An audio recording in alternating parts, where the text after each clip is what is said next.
నేర్చుకోవాలనుకుంటున్న సమయంలో ఫిలిప్పీ సంఘానికి పౌలు కొన్ని విషయాలు చెప్తూ ఇలా అంటాడు. రండి ఫిలిప్పీ పత్రికలోకి వెళ్దాం. పౌలు రాసిన ఫిలిప్పీ పత్రిక 4వ అధ్యాయం.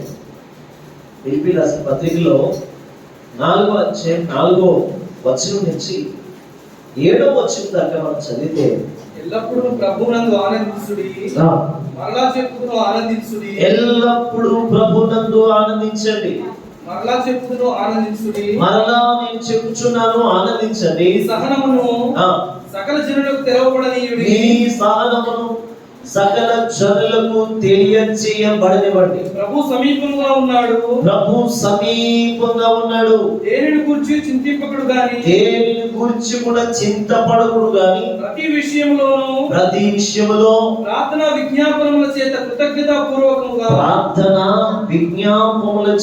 కృతజ్ఞత పూర్వకంగా మీ విన్నపములు దేవునికి తెలియజేయండి. అప్పుడు సమస్త జ్ఞానములకు మించిన దేవుని సమాధానము యేసుక్రీస్తు వలనే మీ హృదయాలకు మీ తలంపులకు కావలిగా ఉండును. గట్టిగా స్తోత్రం చెప్పండి. హల్లెలూయా. అంటే పౌలు భక్తుడు ఫిలిప్పీ సంఘానికి చెబుతూ ఈ మాటలు చెబుతూ ఉంటాడు. ఫిలిప్పీ సంఘంలో ఎక్కువగా దుఃఖం ఉండేది అనుకుంటారు. ఫిలిప్పీ సంఘంలో వారు శారీరకంగా ఎక్కువగా ఏడ్చేవారు అనుకుంటారు. అందుకనే పౌలు వారిని ఏమని హెచ్చరిస్తున్నాడంటే, ఎల్లప్పుడూ ప్రభువునందు మీరు ఆనందించాలి. ఎల్లప్పుడూ ప్రభుతో మీరు ఆనందించండి అని చెప్తున్నారు. ఈరోజు మన జీవితాల్లో కూడా మనం చాలాసార్లు దుఃఖపడిన సందర్భాలు ఎక్కువ ఉంటాయి. ఏ దుఃఖం అంటే ప్రభు కోసం ఏడ్చిన దినాలు తక్కువే కానీ లోక సంబంధమైన విషయాల కోసం వేదన పడిన దుఃఖపడిన సందర్భాలు ఎన్నో మన జీవితంలో ఉంటూనే ఉంటాయి. అందుకని ఇక్కడ ఏం చెప్తున్నాడంటే, ఎల్లప్పుడూ ప్రభువునందు ఆనందించండి. మొదటి మాట ఏంటి తెలుసా? అక్కడ ఉన్న ఆ చిన్న పారాగ్రాఫ్ లో 3 మాటలు మనం నేర్చుకోవచ్చు. ఒకటి ఏమిటంటే ప్రభువునందు ఆనందించండి. గట్టిగా స్తోత్రం చెప్పండి. ఇలా పుట్టి చెప్పండి, ప్రభువునందు ఆనందించండి. అంటే ప్రభువులోనే ఆనందించాలి. ఇక మరి దేంట్లో కూడా ఆనందము లేదు. వస్త్రాలు కొనుక్కుంటే ఆనందం కొద్ది రోజే ఉంటుంది. ఒక సంవత్సరం కూడా దాన్ని లైక్ చేయొచ్చేమో. ఒక ఇష్టమైన షర్టు, ఒక ఇష్టమైన వస్త్రాలు కొనుక్కుంటే కొద్ది రోజులే ఆనందం కదా. ఒక ఇష్టమైన వస్తువులు కొనుక్కుంటే అది కూడా కొద్ది రోజులే ఆనందం. ఒక ఇష్టమైనది ఏదైనా మనం కొనుక్కుంటే దాంట్లో ఉండే ఆనందం కొద్ది రోజులే. ఏదన్నా అది కరిగిపోతున్నప్పుడు, అరిగిపోతున్నప్పుడు, అది కాస్త స్మెల్ మారుతున్నప్పుడు, అక్కడ వాక్యం చెప్తున్న మాట ఏంటంటే, వస్త్రాలను బట్టి కానీ, భోజనాన్ని బట్టి కానీ, ఈ లోక సంబంధమైన వాటిని బట్టి మనం ఆనందిస్తే మన ఆనందము ఖచ్చితంగా వ్యర్థమైపోతూ ఉంటది. కానీ నువ్వు ప్రభులో ఆనందిస్తే ఆ ఆనందం ఎప్పుడు నిత్యము నిలకడగా స్థిరముగా ఆనందము స్థిరముగా ఉంటుంది. అదే స్తోత్రం చెప్పండి. ఆమేన్. అందుకని పౌలు చెప్తున్న మాట ఏంటంటే, ఫిలిప్పీ సంఘానికి చెప్తూ అంటే, మీరు ప్రభువునందు ఎప్పుడూ ఆనందించండి. అలా చెప్తున్నాను, మీరు సంతోషించండి, ఆనందించండి. అందుకనే భోజనాన్ని బట్టి కానీ, విలువైన వస్తువులను బట్టి కానీ మనం ఆనందించకూడదు, కానీ దేవుణ్ణి బట్టి మనం ఆనందించడం నేర్చుకోవాలి.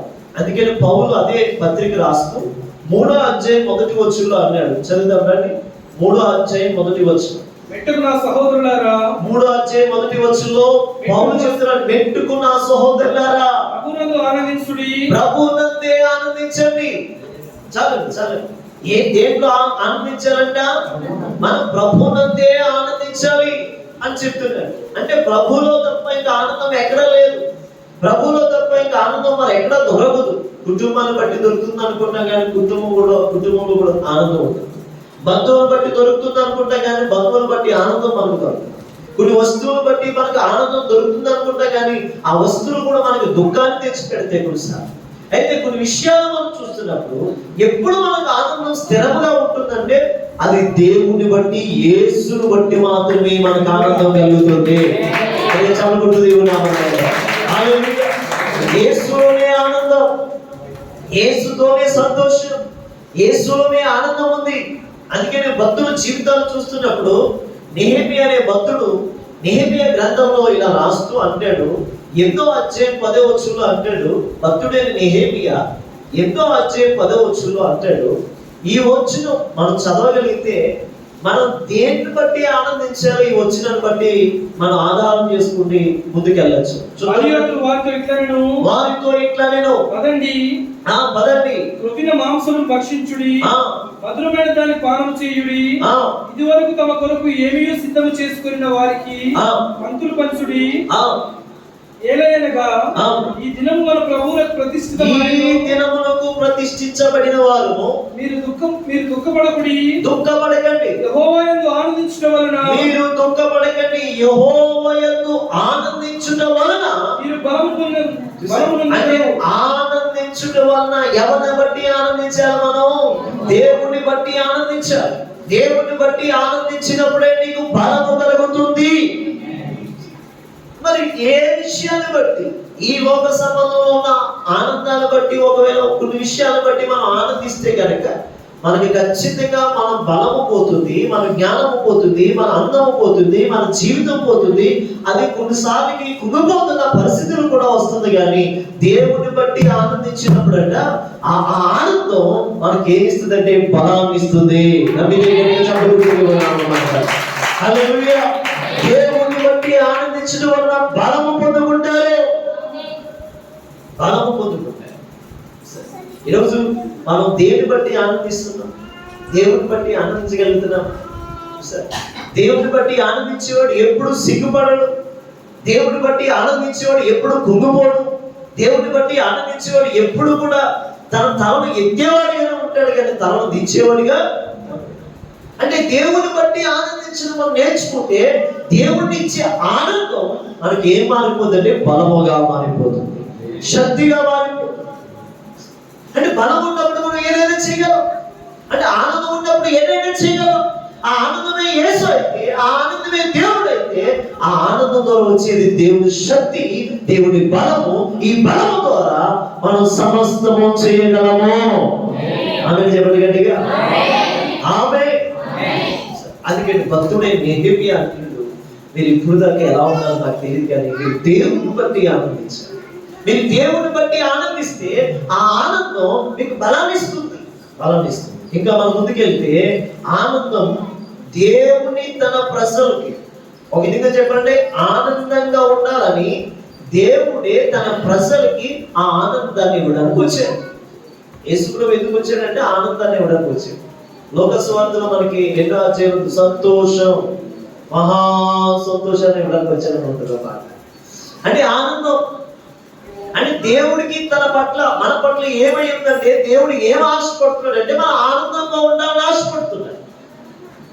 కానీ మనమే అంటున్నాం, నాకు అది లేదు ప్రభా, నాకు తండ్రి నాయన మా అమ్మగారు ఏమి పెట్టలేదు నాయన, ప్రభా నా భర్త నాకు ఏమీ కొనట్లేదు నాయన, ప్రభా కనీసం నాకు ఏమీ నా తల్లిదండ్రులు మంచిగా నన్ను చూసుకోలేకపోతున్నాను నాయన, ప్రభా అందరూ బాగానే ఉంటున్నారు కానీ నేనే బాగోలేదు నాయన అని చెప్పేసి మనం దుఃఖాన్ని క్రియేట్ చేసుకుంటున్నాం, దుఃఖాన్ని సరిపేటట్లుగా మనం చేసుకుంటున్నాం.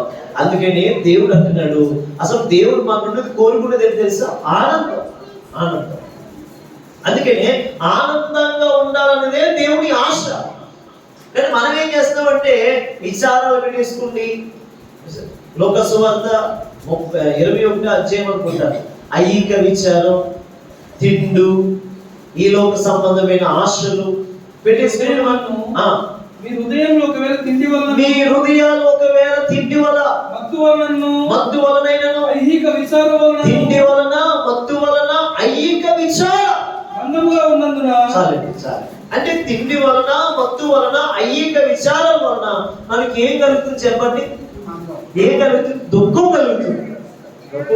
పేగలాగా తినేస్తే అరగడానికి టాబ్లెట్ వేసుకోవాలి, ఆ నైట్ తినేద్దాం, మటన్ తినేద్దాం, నైట్ మటన్ తింటే ఏమవుతుంది?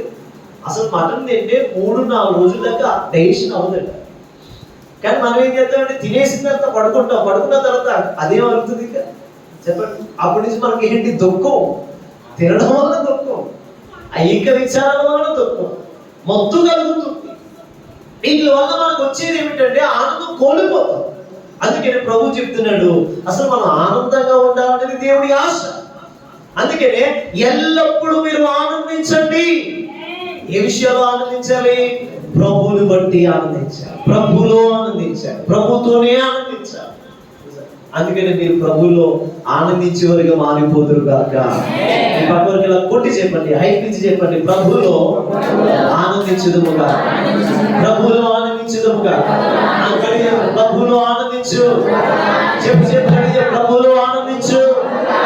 హల్లెలూయా. ఏం బట్టి ఆనందించారు మనం? ప్రభువులో ఆనందించారు. రండి, యోహాను సువార్త 17వ అధ్యాయంలో 13వ వచనంలో చెప్పినాడు యేసుక్రీస్తు ప్రభువారు. 17:13 నేను మీ యొద్దకు వచ్చుచున్నాను, నా సంతోషం వారి యందు పరిపూర్ణమగునట్లు, నా సంతోషం వారి యందు పరిపూర్ణమవ్వాలని లోకమందు ఈ మాట చెప్తున్నాను. చాలండి. అంటే యేసుక్రీస్తు ప్రభువారు ఎందుకు వారి దగ్గరికి వస్తున్నాడంటే నా సంతోషం వారి యందు పరిపూర్ణమవ్వాలి. పరిపూర్ణం అవ్వాలంటే, దేవుడి సంతోషం మన ఎందుకు పరిపూర్ణం అవ్వాలంటే మనం ఎప్పుడు ఏడుస్తూ ఉండాలా? ఎప్పుడు దుఃఖపడుతూ ఉండాలా?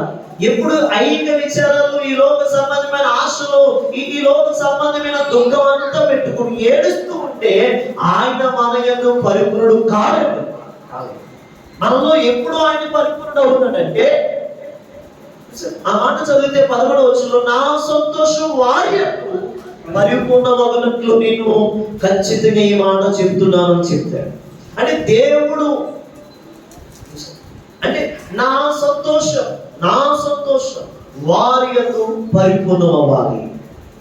అంటే మనం ఎప్పుడు పరిపూర్ణం అవుతుంది దేవుడి సంతోషం మనలో అంటే, మనము కూడా ఆయనలాగా ఆనందించినప్పుడే. చూడండి, యేసుక్రీస్తు ప్రభువుని చూడండి, అన్ని వేళలో ఆనందించాడు. తల్లిని బట్టి ఆనందించాడు, తండ్రిని బట్టి ఆనందించాడు, సహోదరుని బట్టి ఆనందించాడు, గదిలోంచి బయటకు తోసేసిన ఆనందించాడు, ఆయన స్థలం లేకపోయినా ఆనందించాడు. 30 సంవత్సరాలు తల్లిదండ్రులు అతనికి పని చెప్పినా ఆనందించాడు. ఏమండి, ఇంకా మనం ముందుకెళ్తే ఆ 3.5 సంవత్సరాలు యేసుక్రీస్తు ప్రభువారు దయ్యాలు నువ్వు వెళ్ళిపోయి గురించంటే ఆయన ఆనందించాడు. ఆయన అనేకమైన స్థలాల్లో ఆయన సొంత ప్రజలే అతన్ని వద్దనుకున్నప్పుడు ఆయన ఆనందించాడు. అన్ని విధాలుగా ఆనందించాడు. ఇక సిలువుకి వెళ్ళే ముందు అతను 1-4 దెబ్బలు కొడుతున్నప్పుడు ఆనందించాడు. దాంట్లో కూడా దుఃఖం లేదు, వేదన పడలేదు. అంటే మన కోసం శ్రమ పడ్డాడు, ఆయన సంతోషంగా వెళ్ళాడు. ఏమిటి, ముళ్ళ కిరీటాన్ని సంతోషంగా ఆనందంగా పెట్టించుకున్నాడు. చేతుల్లో గాయాలు ఆనందంగా పెట్టించుకున్నాడు. ఎవరి కాళ్ళలో మేకులు ఆనందంగా పెట్టించుకున్నాడు. నిలువెల్లా కూడా ఆయన గాయాలు, నేనంటాను ఆయన నిలువెల్లా మన కోసం ఒక ఆనందపరుడుగానే మన కోసం సిలువకి ఎక్కాడు. హల్లెలూయా. అంటే ఆనందంతోనే ఎక్కాడు కానీ ఆయన అయిష్టంగా ఎక్కలేదు. అంటే నా ప్రజల కోసం నేను పెట్టాలి ప్రాణం, కాబట్టి నేను సంతోషంగా వెళ్తానని ఆయన ప్రాణాన్ని ఇవ్వడం కోసం ఆయన ఆనందంగా మారిపోయాడు. అందుకనే ఆనంద తైలముగా మారిపోయాడు. దేవుడి స్తోత్రం కలుగును. అందుకని బిడ్డలారా, మనం చెప్పవలసింది ఏంటంటే, ఆయన అంటాడు 17:13 ప్రకారం నా సంతోషం వారి యందు పరిపూర్ణం అవ్వాలి. చూసారా, దేవుడు ఆశిస్తుంది ఏంటి అంటే మనలో ఆయన సంతోషం పరిపూర్ణం అవ్వాలి. ఆమె ఈ పక్కన ఇలా కొట్టి చెప్పండి, మనలో నీలో ఆయన సంతోషం పరిపూర్ణంగా మారుగాక. మరి ఆయన సంతోషం పరిపూర్ణం అయితే ఈ లోకంలో ఉన్న వాటి కోసం కన్నీరు కారుస్తావా? నాకు అది లేదు ఇది లేదు అని చెప్తావా? మా ఆయన డ్రెస్ కొనలేదని ఏడుస్తావా? మా ఆయన పార్కు తీసుకెళ్ళదని ఏడుస్తావా?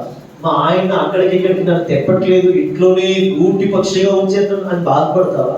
నో, అలాంటి ఏమి ఉండదు. ఇక ఒకటే, ఆయనలో నువ్వు పరిపూర్ణమైన ఆనందం అనుభవిస్తే ఎక్కడ ఉన్నా సరే నీకు సంతోషంగా మారిపోతుంది.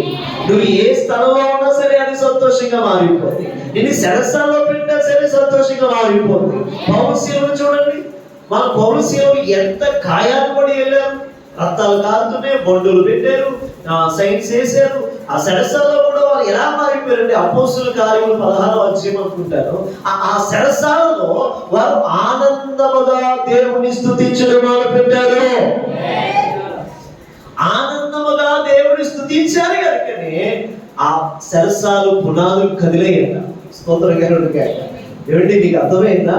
అన్ని బాగా ఉన్నాయి, వస్తువులు పగిలిపోలేదు, ఏమి పగిలిపోలేదు, కానీ సెరసాల పునాదులు కదిలి తలుపులు గడియలు తీయబడ్డాయి.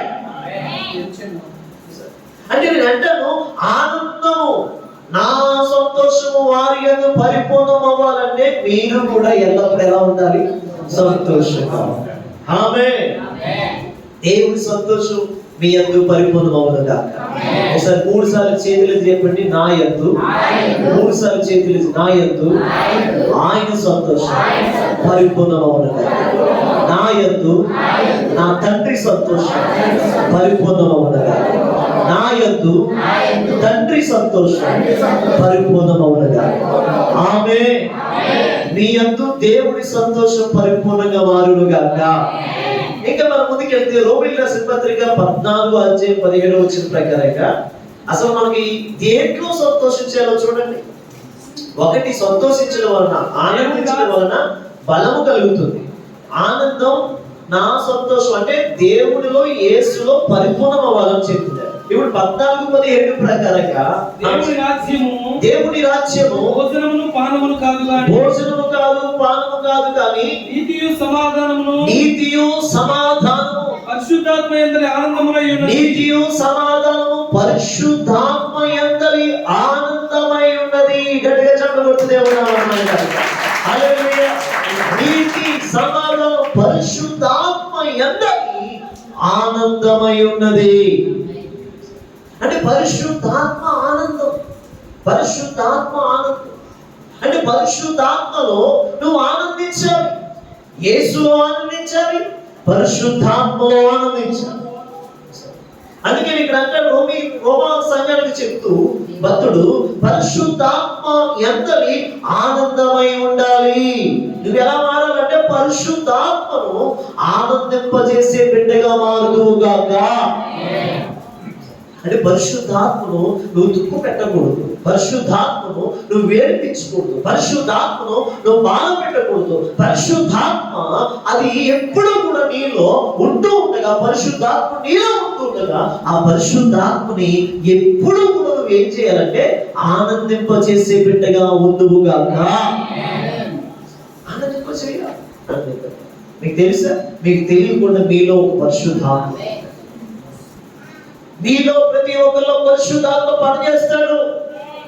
ఆయన మీలో ఉంటాడు, మీలో ఉంటాడు. ఆయన మీలో ఉంటున్నప్పుడు ఖచ్చితంగా మనం ఆయన ఏం చేయాలి చెప్పండి? ఆనందింపచేయాలి, ఆనందింపచేయాలి. భక్తులు చేసిన పనులు అవే కదా, భక్తులు చేసిన పనులు అవే కదా. పరిశుద్ధాత్మ దుఃఖపెట్టలేదు వారు, పరిశుద్ధాత్మ బాధపరచలేదు వారు. పరిశుద్ధాత్మ ఎందరి ఆనందమే వారికి ఆనందముగా మారింది. అంటే పరిశుద్ధాత్మలో ఆనందించడమే వారికి ఆనందంగా మారింది. ఇక ఈ లోకంలో ఆశలు ఆనందాలు ఏమీ లేవు వారికి. పరిశుద్ధాత్మలో ఉన్న ఆనందమే వారికి ఆనందంగా మార్చుకున్నాడు. అందుకని మొదటి మాట పౌలు చెప్తున్నాడు, ఆనందించండి, ప్రభువునందు ఆనందించండి. చూడండి, ఇంకా మనం చూస్తే ఆనందం ఉన్నవాడండి ఏమీ లేని వాడి కంటే దేవుని కోసం బలంగా ఉంటాడు.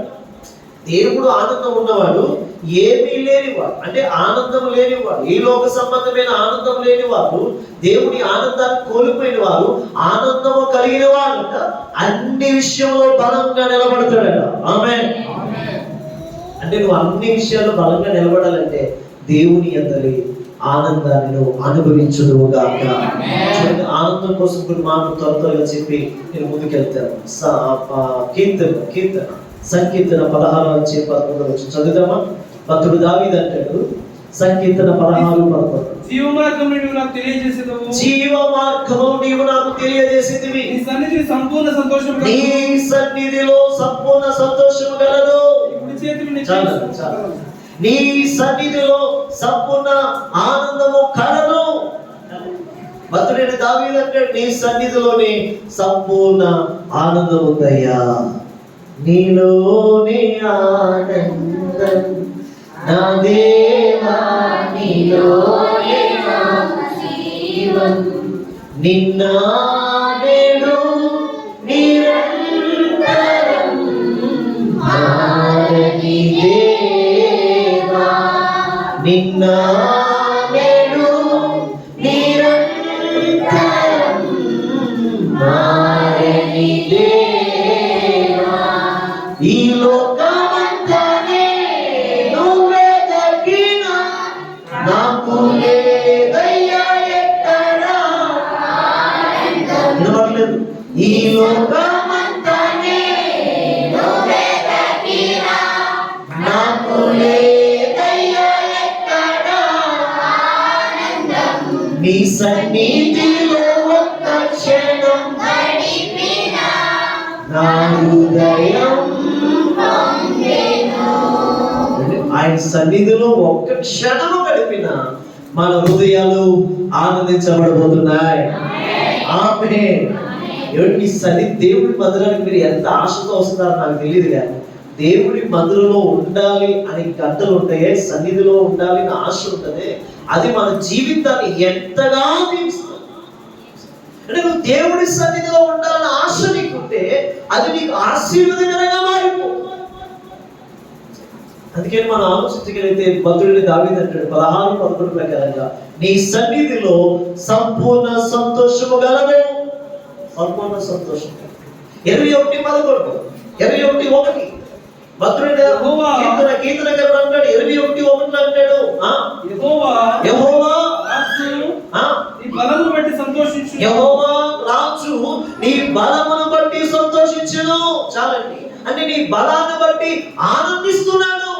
ఎవరు ఈ మాట చెప్తున్నారంటే దావీదు అంటున్నాడు, దేవా యెహోవా, నేను రాజు అనబడుతున్న నేను కుర్చీని బట్టి సంతోషించట్లేదయ్యా, నాకు ఇవ్వబడిన అధికారాన్ని బట్టి నేను సంతోషించట్లేదు, నాకు ఇవ్వబడిన ఈ యొక్క రాజు అనే బిరుదుని బట్టి నేను ఆనందించట్లేదు, కానీ నేను నిన్ను బట్టే, నీ బలాన్ని బట్టి నేను ఆనందించుచున్నాను అని చెప్తున్నాడు. గట్టిగా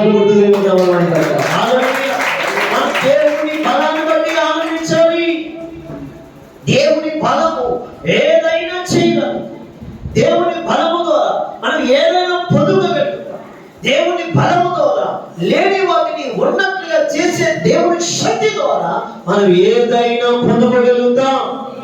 అందుకే దేవుని బట్టి, దేవుని బలాన్ని బట్టి మనం ఆనందించడం నేర్చుకుందాము గాక.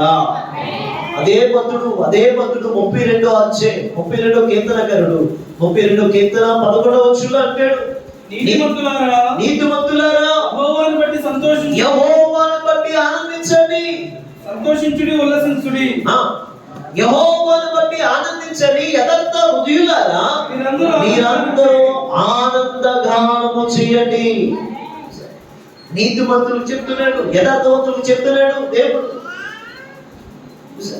నీతిమంతులారా, యథార్థవంతులారా మీరందరూ కూడా ఆనందగానము చేయండి. అంటే నీతిమంతులు దేని బట్టి సంతోషిస్తారు? దేవుని బట్టి సంతోషిస్తారు.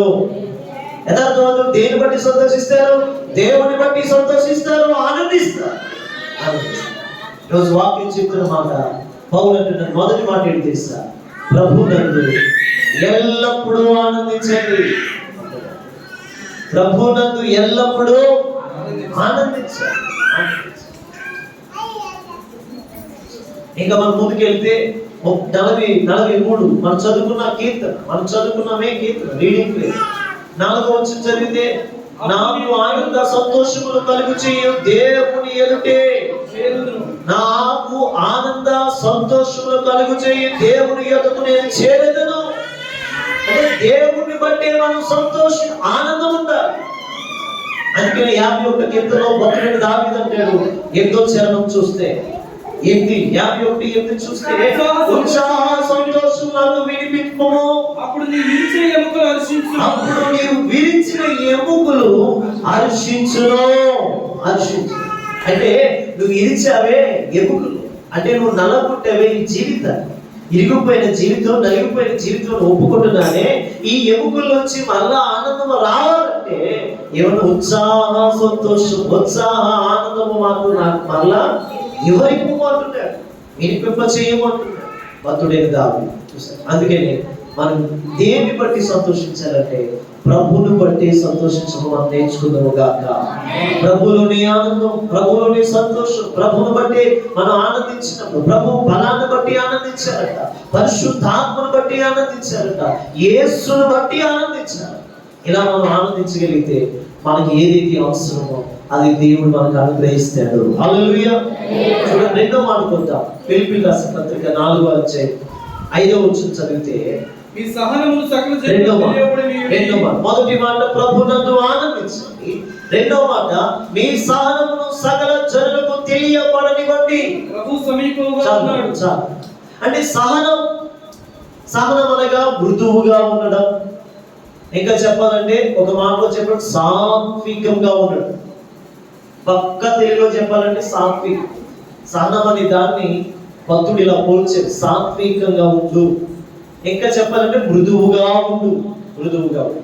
అంటే ఇక్కడ ఏమంటున్నాడు పౌలు, మీ సహనమును సకల జనులకు తెలియజేయనివ్వండి. ఇప్పుడు మన సహనము ఉందని ప్రజలు వినాలంటే, ప్రజలు చూడాలంటే దేని బట్టి తెలుస్తుంది? మాటను బట్టి తెలుస్తుంది, ప్రవర్తన బట్టి తెలుస్తుంది. అంటే నీకు వస్తున్న కష్టాలను బట్టి, నీకు వస్తున్న శ్రమను బట్టి, నీకు వస్తున్న ఇబ్బందులను బట్టి, నీకు వస్తున్న అవరోధాలను బట్టి, ఇంకా దీనస్థితిని బట్టి, కష్ట పరిస్థితిని బట్టి నువ్వు అన్ని తట్టుకోగలిగితేనే, కష్టాన్ని తట్టుకోవాలి, బాధను తట్టుకోవాలి, రోగాన్ని తట్టుకోవాలి, సమస్యను తట్టుకోవాలి, నిందలు తట్టుకోవాలి, అవమానం తట్టుకోవాలి. ఇవన్నీ తట్టుకున్నప్పుడే నీకు ఇతరుల ద్వారా ఒక ఘనత రావాలంటే సహనాన్ని తెలియచేయనివ్వండి అనే మాటకి అర్థం ఏమిటంటే, మీరు సహించగలిగితేనే, మృదువుగా ఉండగలిగితేనే, సాత్వికంగా ఉండగలిగితేనే ఇతరులు, ప్రజలు, అన్య జనులైనా దేవుని బిడ్డలైనా వారు నీ సహనాన్ని గొప్పగా ఎంచగలుగుతారు. ఆమేన్. అంటే మన సహనాన్ని తెలియచేయనివ్వాలి. చిన్న నింద వస్తే అస్సలు తట్టుకోలేదు, చిన్న బాధ వస్తే బాబోయ్ నేను తట్టుకోలేకపోతాను బాబోయ్ అంటాం. చిన్న పరిస్థితులు మారుతున్నప్పుడు ఇంకా నా పరిస్థితులు కూడా వెళ్తున్నాను, ఇంక నేను నుయ్యో చూసుకోవాలని మనం ఏదో చూసుకోవడానికి ప్రయత్నం చేస్తాం, కానీ అలా చేయనే. అందుకనే మన సహనాన్ని ప్రజలకి తెలియజేయనివ్వాలి. ఇప్పుడు మీకు బాధ వస్తేనే కదా నీకు సహనం ఉందని తెలుస్తుంది. నీకు శ్రమ వస్తేనే కదా నువ్వు తట్టుకోగలుగుతున్నావో ఉండగలుగుతున్నావో తెలుస్తుంది. పరీక్ష పెడితేనే కదా నువ్వు పాస్ అవుతున్నావు లేదో తెలుస్తుంది. పరీక్ష లేకపోతే నువ్వు ఎలాగా? నువ్వు తిరిగినా పాస్ అయినట్టే. పరీక్ష లేకపోతే చదివేవాడు పాస్ అయినట్టే, చదవనాడు కూడా పాస్ అయినట్టే. పరీక్ష లేకపోతే, పరీక్ష ఉన్నప్పుడే, సహనం ఉన్నప్పుడే, శ్రమ ఉన్నప్పుడే ఖచ్చితంగా ఏమవుతుందంటే మన మృదుత్వం, సాత్వికము కనబడుతుంది. ఆమేన్. అందుకని పౌలు అంటున్నాడు, ఫిలిప్పీ సంఘమా మీరు మీ సహనాన్ని సకల ప్రజల ముందు కనబడనివ్వండి, తెలియజేయబడనివ్వండి. చెప్పండి, మీ సహనాన్ని చూస్తున్నారా? నీ భర్త ఎంత ఓర్చుకుంటుందో నా భార్య, ఏ మాట అయినా పడుతుంది. స్తోత్రంగా సీరియస్ చూపుతారు, ఏ మాట అన్నా ఓర్చుకుంటుంది. నీ భర్తను పెడుతున్నారా? ఓర్చుకోలేక, సహనం లేక, తిట్టలేని మాటలు పెడుతున్నారా? నేనేం చేయలేదు, అదంతా దేవుడు చూసుకుంటా.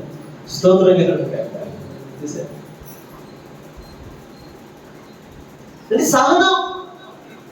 సహనమే నీకు విజయాన్ని చేకూర్చబెడుతుంది. సహనము ద్వారా నువ్వు గొప్ప కార్యాలు చూడగలుగుతావు. సహనము ద్వారా నువ్వు గొప్ప శక్తిని పొందుకొని నువ్వు ఉన్నతమైన స్థాయికి ఎదగలుగుతావు. అందుకనే సహనం నీకు కావాలి. ఏం కావాలి నీకు? పక్కన పొట్టి చెప్పండి, హైట్ మీద చెప్పండి, సహనాన్ని కలిగి జీవించు. సహనముగా, మృదువుగా, సాత్వికంగా ఉండు. దేవుడు నిన్ను చూస్తాడు, ఏదో రోజు హెచ్చిస్తాడు. ఆమేన్. మన ప్రజలు చూడాలి, మన ఇంటిలో వాళ్ళు చూడాలి, మన బంధువులు చూడాలి, మన రక్త చేయాలంటే కనిపెట్టాలి. నీ సహనాన్ని కనిపెట్టినప్పుడు గొప్ప కార్యాలు చూస్తాను. నీ సహనమే వారికి విజయముగా మారాలి. అంటే నిన్ను బట్టి అమ్మో ఇవి చాలా ఓర్పువంతురాలండి, సహిస్తుందండి, ఎంత కొట్టినా సహిస్తుందండి, ఎంత తిట్టినా సహిస్తుందండి, ఎన్ని నిందలు వేసినా తల వంచుకునే ఉంటుందండి, ఎంత శాంతంగా ఉంటుందండి. ఈమెను బట్టే దేవుడి కుటుంబాన్ని హెచ్చించాడు. ఈమె దాన్ని బట్టే దేవుడి కుటుంబాన్ని దీవించాడు. ఈ కుటుంబంలో ఇతడు లేకపోతే ఈ కుటుంబం నష్టపోవును, ఇదిగో నరకానికి పోవును, ఇదిగో ఇబ్బందికి పాలైపోను. ఈ కుటుంబంలో ఇతడు ఒక్కడే సహనవంతుడు, ఈ కుటుంబంలో ఈమె ఒక్కరితే సహనవంతురాలు. ఈమెను బట్టి ఆయన బట్టే దేవుడు గొప్ప కార్యాలు ఇంట్లో చేయడం మొదలు పెట్టాడు. అంటే సహనము ఎప్పుడైతే నువ్వు కలిగి ఉంటావో అప్పుడు ఆ సహనాన్ని చూసి ప్రజలందరూ కూడా నీకు మంచి పేరు ఇస్తారు. అందుకని పౌలు అంటాడు, నీ సహనము, నీ మృదుత్వం, సాత్వికము ప్రజల ఎదుట కనపరచనివ్వండి. తేలిపోవండి, తేలిగ్గా మాట అనేకండి, తేలిగ్గా చూశాను, చూడుకున్నాను, తేలిగ్గా అనేందుకు ఏది కూడా నువ్వు సహనము కనిపెట్టు అంటే సహనముతో ఉండు. ప్రజలు తేలి చేయబడనివ్వండి నీ సహనం. అప్పుడు నా ప్రభు కూడా నేను చూస్తాడు. నేను ఏ స్థాయిలో హెచ్చించాలో, ఏ స్థాయిలో నీకు ప్రతిఫలం ఇవ్వాలో ఆ స్థాయిలో నా దేవుడు నీకు ప్రతిఫలం ఇచ్చి నేను హెచ్చించడం మొదలు పెడతాడు. నాకు దగ్గరగా చెప్పకూడదు దేవుడు.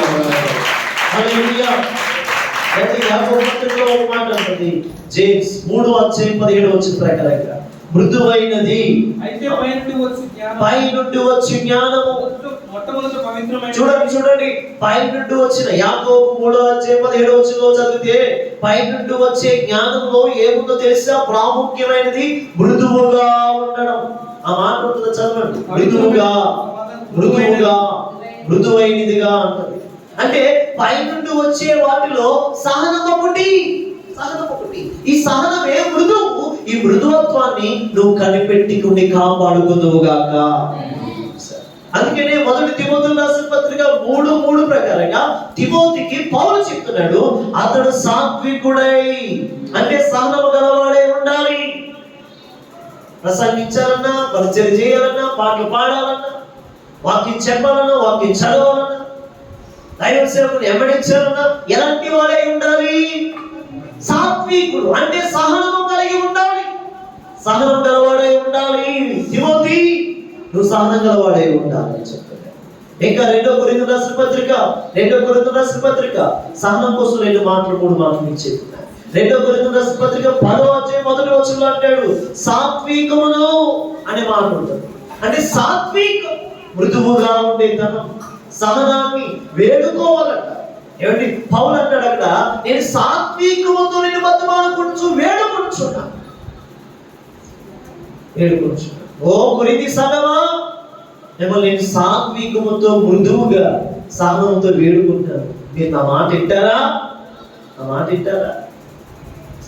అందుకని మన సాత్వికతో మృదువైన సహనము ప్రజల ఎదుట కనుపరిచేవారిగా మనం మారిపోదుముగాక. ఆమె చెప్పండి గట్టిగా. ఈ సహనం ఏది? దైవ సేవకులు ఏదైనా పని చెప్పినప్పుడు వెంటనే చేయగలుగుతున్నావా? సహనం ఏది? కొన్నిసార్లు నీకు ప్రార్థించేటప్పుడు లేట్ అవుతుంది, ఇంటికి త్వరగా వెళ్ళిపోవడానికి చూస్తావు, కానీ సహనం ఏది? నిలబడగలుగుతున్నావా? సహనం ఏది? ఎక్కడే నువ్వు చేయలేకపోతే దేవుడి కార్యక్రమాల్లో నువ్వు బయట ఏం చేయగలుగుతావు? బయటికి వెళ్ళి ఏం చెప్పగలుగుతావు? ఎంత సహనాన్ని నువ్వు కనపరచగలుగుతావు? కొద్దిసేపు నిలబడలేవా దేవుడి సన్నిధిలో? ఆధార్ కార్డులు నిలబడతాం, ఏటీఎం దగ్గర నిలబడతాం, రేషన్ దగ్గర నిలబడతాం. ఆడ కాలు నొప్పిస్తూ కుర్చీ తెస్తారా? ఎవరైనా కూర్చోబాబు అని చెప్పేసి అంటారా? గౌరవిస్తారా? మన పక్కన పెడతారు. దేవుడి సన్నిధిలో నిలబడు, దేవుడి సన్నిధిలో చేతులెత్తు, దేవుడి సన్నిధిలో చప్పట్లు కొట్టు, దేవుడి సన్నిధిలో మౌనంగా ఉండకు, దేవుడు స్తుతించు. అందుకనే నీ సహనాన్ని మొదటిగా నువ్వు ఎక్కడ కనపరచాలంటే దేవుడి సన్నిధిలో కనపరచుదువుగాక. మనకు తెలియాలి నిలబడగలరండి, దైవ సేవకు తెలియాలి నిలబడగలరు అంటే నీ సహనము ప్రజలకు తెలియాలి. నీ సహనాన్ని బట్టి దేవుడు గొప్ప కార్యం చేయబోతున్నాడు. నువ్వు ఎంత సహిస్తావో, ఎంత మృదువుగా ఉంటావో, ఎంత సాత్వికంగా ఉంటావో, ఆ సహనాన్ని బట్టి దేవుడు నీకు ఇవ్వవలసిన ప్రతిఫలం ఈ రోజే నా దేవుడు నీకు ఇచ్చునుగాక, ఇచ్చునుగాక, ఇచ్చునుగాక. సహిస్తున్నావా? మాట అంటే సహిస్తున్నావా? మాట పడలేము ఒకసారి, మాట అంటే అసలు పడలేము. మాటకి సహించాలి. అందుకనే సహనం అని మనం కలిగి ఉండాలి. శ్రమ ఉంటేనే సహనం కలిగి ఉంటుంది. శ్రమ వలనే, అంటే సహనం రావాలంటే ఖచ్చితంగా శ్రమ రావాలి. ఆ శ్రమలోనే మన సహనం ఏంటో మనకు పరీక్షించబడుతుంది. ఆ శ్రమ ద్వారానే మన సహనాన్ని పొందుకోగలుగుతాం. భక్తులందరూ కూడా ఈజీగా సహనవంతులు అవ్వలేదు. సహనవంతులు, సాత్వికులు, నేనంటాను మృదువుగా మారిపోయారంటే వాళ్ళు ఈజీగా అవ్వలేదు. అదే పౌలు అంటాడు ఆ కొరింథీయులకు రాసిన పత్రికలో, ఒకప్పుడు నేను కత్తి పట్టుకున్నాను, ఒకప్పుడు నేను ఎలా ఉన్నానో మీకు తెలుసు, ఒకప్పుడు మాట పడేవాడిని కాదు, ఒకప్పుడు చాలా రోషంగా ఉండేవాడిని, కానీ ఇప్పుడు ఎలా ఉన్నాను తెలుసా? మాట పడడానికి సిద్ధంగా ఉన్నాను, నిందలు పడడానికి సిద్ధంగా ఉన్నాను, అవమానాలు పడడానికి సిద్ధంగా ఉన్నాను. ఇదిగో ఇప్పుడు కత్తి కాదు నా చేతిలో ఉన్నది, పరిశుద్ధ వాక్యం నా చేతిలో. ఈ వాక్యాన్ని బట్టి, ఈ వాక్యంలో ఉన్న లోతును బట్టి నేనేం చేస్తానంటే నా జీవితాన్ని కట్టుకున్నాను. నాకు దేవుడు సహనాన్ని నేర్పించాడు. నేను సహనంగా మీ దగ్గరికి వస్తున్నాను, మిమ్మల్ని సాత్వికముతో వేడుకొనుచున్నాను అంటున్నాడు. Praise the lord. రెండో మాట, సహనము ప్రజల ఎదుట కనపరచును గాక. ఆమేన్, ఆమేన్. గట్టిగా చెప్పండి, చేతులెత్తి చెప్పండి, గట్టిగా రెండు చేతులెత్తి చెప్పండి, చప్పట్లు గుర్తు చెప్పండి. హల్లెలూయా. మన సహనాన్ని కనపరచాలి. ప్రజలు మనం చూడాలి సహనవంతులని, మనం చూడాలి సహనవంతులని. ఎంత ఓర్చుకోగలుగుతారు మన సహనవంతులను తెలియాలి. ప్రజలు ఏం చేసినా సరే సహనవంతులను తెలియాలి. అందుకే పౌలు భక్తులు కానీ యేసు చూడండి ఎంత సహనవంతుడు. సహనవంతుడు అనడంలో మొదటి వాడు ఎవరంటే యేసే. అందుకనే ఆయన సహనాన్ని మనం చూస్తున్నప్పుడు, ఆయన చూస్తే చాలు ఆయన సహనం మనకు వచ్చేస్తుంది. అందుకని ఆ సహనాన్ని మనం కనిపెట్టాలి, ఆ సహనాన్ని కలిగి జీవించాలి. అందుకే మొదటి మాట ఏంటంటే ప్రభువునందు ఆనందించాలి. రెండో మాట ఏంటి తెలుసా? మీ సహనాన్ని ప్రజల ఎదుట కనబడనివ్వండి. దేవునికి స్తోత్రంగా. మూడో మాటకి వెళ్తాం రండి. మూడో మాట ఫిలిప్పీయుల పత్రిక 4వ అధ్యాయం. దేనిని గురించి మీరు చింతింపకుడి, కానీ ప్రతి విషయంలోనూ ప్రార్థన దేనిని గురించి మీరు చింతపడకుడి. మూడో మాట ఏంటి తెలుసా? దేనికోసం కూడా మనం ఏం చేయకూడదట. అందరూ చెప్పండి, పక్కవారికి కూడా చెప్పండి, దేనికోసం చింతపడదు. అందరూ చెప్పండి, గట్టిగా చెప్పండి, దేనికోసం చింతపడదు. దేవుని స్తోత్రం గారు. కానీ మనకి అన్నింటి కోసం చెప్తే, ఆరోగ్యం కోసం చెప్తా, పంటల కోసం చెప్తా, ఆఖరికి ఉల్లిపాయ దగ్గర నుంచి పచ్చిమిరపకాయ దగ్గర నుంచి అన్నింటి కోసం చెప్తే స్తోత్రం గారు. ప్రతిరోజు చెప్తే మనం లెగడం లేకపోతే చెందుకోలేగుతాం. మనం ఉదయాన్నే స్టార్ట్ చేసే దినమే చింతతో ఎప్పుడైతే స్టార్ట్ చేస్తామో ఆ రోజంతా చింతతోనే మన బ్రతుకంతా వెళుతుంది. ఆనందంగా లేవు, ప్రభు పాదాలు పట్టుకుండి ప్రభు దగ్గర ఏడ్చి ఆ రోజుని విశ్వాసంతో ప్రారంభించు, నమ్మకంతో ప్రారంభించు. అంటే చింతన విడిచిపెట్టాలి. మూడో మాట ఏంటి తెలుసా? దేనిని గురించి చింతపడతారు. కానీ మనం అన్నింటి కోసం చింతపడతాం. ఇదే మనకు వచ్చిన పెద్ద తెగులు రోగం. ఇదొక పెద్ద రోగం. అన్ని రోగాల కంటే పెద్ద రోగం ఏంటంటే చింతపడ్డమే. చింత రోగం వచ్చింది, చచ్చిపోతాను నేను. అందరికి పిల్లలు పడుతున్నారు, నాకు పిల్లలు పడుతున్నారు. నాకు ఎందుకు ఇవ్వలేదు మాకు పిల్లని? నాకు ఆడపిల్ల ఎందుకు ఇచ్చాడు దేవుడు? ఇది ఒక చింత. అందరూ మంచి కాస్ట్లీ డ్రెస్సులు వేసుకుంటారు, నేనెందుకు 500 రూపాయల డ్రెస్సులు వేసుకుంటాను, 5000 రూపాయల డ్రెస్సులు వేసుకుంటారు, నేనేమో 500 డ్రెస్సులు వేసుకుంటాను. ఇది ఒక చెత్త. అందరూ చక్కగా అన్ని పెట్టుకుని వస్తున్నారు, నేనెందుకు ఇలా ఉన్నాను? ఇది ఒక చెత్త. అందరికీ దేవుడు అన్ని వాహనాలు ఇస్తున్నాడు, మాకెందుకు ఇవ్వలేదు? ఇది ఒక చెత్త. అందరికీ వాళ్ళ ఇంటికి నిన్నే మంచి సంబంధాలు పంపించాడు దేవుడు, మా ఇంటికి ఎందుకు పంపించలేదు? ఇది ఒక చెత్త. అంటే నేను అంటే చెత్తలో ఎన్ని రకాలు ఉన్నాయి చూడండి. మనం ఎప్పుడు చూసినా చిన్న కాస్ట్లీ ఫుడ్ తినలేకపోతున్నాం, మంచి వంటలకు వెళ్ళి భోజనం చేసే పరిస్థితి కాదు. ఇది ఒక చెత్త. కొంతమందికి స్తోత్రంగా అంటే అన్ని రకాలుగా చెత్తలే. చదువులో చెత్త, ఉద్యోగంలో చెత్త, ఆ శాలరీ సరిపోవట్లేదని చెత్త, చూసారు ఏమిటి అది దొరకట్లేదని చెత్త, అన్ని రకాలుగా మన చింత ఉంది. అందుకనే ప్రభు అన్నాడు, దేనిని గురించి నువ్వు చింతపడకు. దేనిని కోసం నువ్వు చింతపడకు. నువ్వంట చింత నువ్వు పడుతూ ఉంటే, చింత పడుతూ ఉంటే ఆ చింత నిన్ను ఏం చేస్తుంది? చింతపడటం వలన అది ఏదో రోజు నిన్ను సమాధి చేస్తుంది. అంటే చింత నిన్ను లేకుండా చేస్తుంది. అందుకని చింతపడటం అని విశ్వాసముతో నమ్మకముతో నువ్వు ప్రభు వైపు చూద్దువుగాక. అందరూ చెప్పండి, ప్రభు వైపు చూద్దువుగాక, ప్రభులో ఉందువుగాక, ప్రభుని బట్టి ఆనందించుదువుగాక. చింతపడద్దు. అందుకని చింతించడం వలన దేవునిపై నమ్మకం లేనట్లట. కొన్ని పాయింట్ రాసుకుని మీ దగ్గరకు వచ్చాను చూడండి. చింతించడం వలన దేవునిపై నమ్మకం లేనంటే నువ్వు చింతపడితే దేవుడు ఏమి చెయ్యలేడని, ఒక అసమర్థుడని నువ్వు తేటగా చూపిస్తున్నావు. నా పిల్లకి పెళ్లి చేయలేడు దేవుడు అంటున్నావు చింతపడితే. నాకు ఉద్యోగం ఇవ్వలేడు అంటున్నావు చింతపడితే. ఇదిగో నువ్వు చింతపడటం వలన నాకు దేవుడు ఏమి ఇవ్వలేడు అన్నట్లుగా నువ్వు చూపిస్తున్నావు. అందుకనే చింత వలనే దేవుడిపై ఉన్న నమ్మకాన్ని కోల్పోతావు. అందుకనే చింత చంపినప్పుడే దేవుడిపై నమ్మకం పెరుగుతుంది. చింతను ఏం చేయాలి చెప్పండి? అందరూ ఒకసారి చెప్పండి, నాలో ఉన్న చింత యేసు నామములో నేను గద్దిస్తున్నాను. ఇప్పుడే నువ్వు సత్తువుగాక. I kill you. దేవుని స్తోత్రం కలుగుగాక. నేను ఇప్పుడే నేను చంపేస్తున్నాను. ఆమేన్. అంటే చింతను మనం ఏం చేయాలి చెప్పండి గట్టిగా. మొదలు చెప్పండి గట్టిగా. చింతను ఏం చేయాలి? గట్టిగా చెప్పండి బ్రదర్, గట్టిగా చెప్పండి అయ్యా. చింతన ఏం చేయాలి? పురుషులు చెప్పండి గట్టిగా. చింతన ఏం చేయాలి? ఆ స్త్రీలు చెప్పండి, పురుషులు చింతన ఏం చేయాలి? చంపాలి.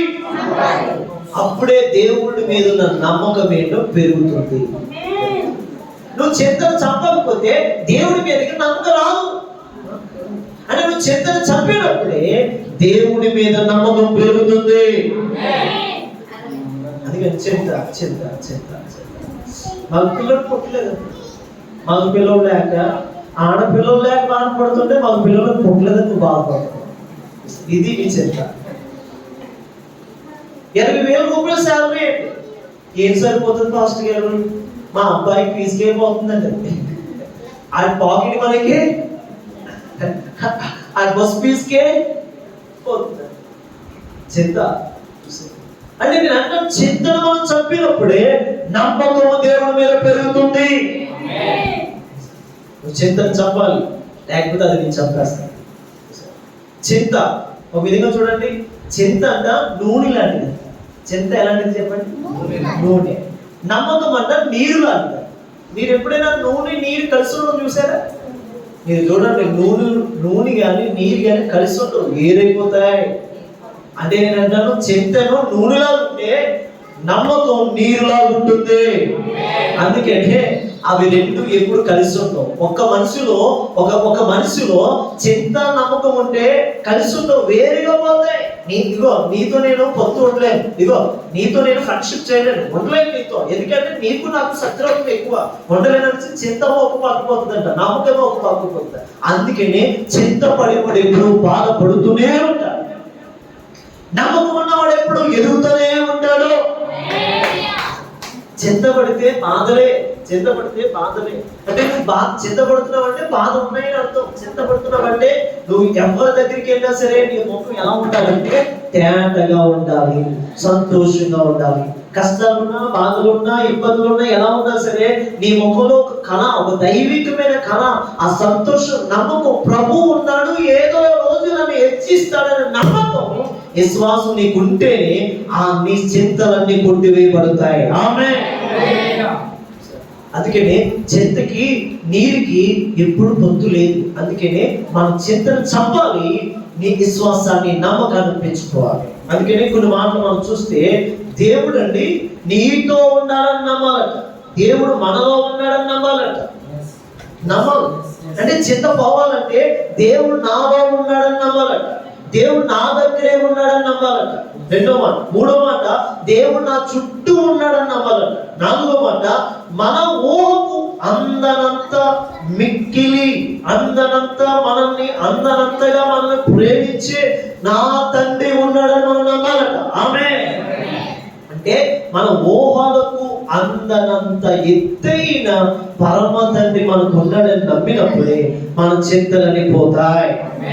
ఎంతమందికి అర్థమవుతుందో నాకు తెలియదు, కానీ నేను పిలవద్దు అనుకుంటే వాక్యం పోతుంది. నేను అంటాను, దేవుడి మీద చింత తీసేసి, మీలో ఉన్న చింతని తీసేసి దేవుడి మీద నమ్మకాన్ని మీరు పెట్టుకుందరుగాక. ఐదో మాట ఏంటి తెలుసా? ఆయన శక్తికి పరిమితి లేదు అన్నట్లుగా నువ్వు ఉండగలిగితేనే చింతలన్నీ పోతాయి. ఆమేన్. ఆయన శక్తికి ఏమీ లేదు, పరిమితి లేదు, పరిమితి లేదు. అపారమితమైన ఆయన శక్తి, అంటే ఆయన శక్తి ద్వారా ఏదైనా జరుగుతుంది, ఏదైనా జరుగుతుంది. అందుకే నీకు అంటున్నాడు, ఆయన శక్తికి పరిమితి లేదు అంటూ ఉంటే దాని వలన మనకు ఏదైనా ఉపయోగం కలుగుతుందంట. అందుకని బిడ్డలారా, మనం ఏం చేయాలంటే, దేవుడు నాలో ఉన్నాడు, దేవుడు నా చుట్టూ ఉన్నాడు, దేవుడు నన్నే పట్టించుకున్నాడు, దేవుడు నన్ను చూస్తున్నాడు, దేవుడు నన్ను విడిచిపెట్టలేదు, నా పరమ తండ్రి నాతో ఉన్నాడని మనం నమ్మినప్పుడే మన నమ్మకాన్ని దేవుడు ఒమ్మి చేయకుండా కార్యాలు చేయగలుగుతాడు. చింత పోవాలంటే దేవుడు మనతోనే ఉన్నాడని నమ్మాలి. ఆయన ఇచ్చిన వాగ్దానాన్ని నమ్మాలి.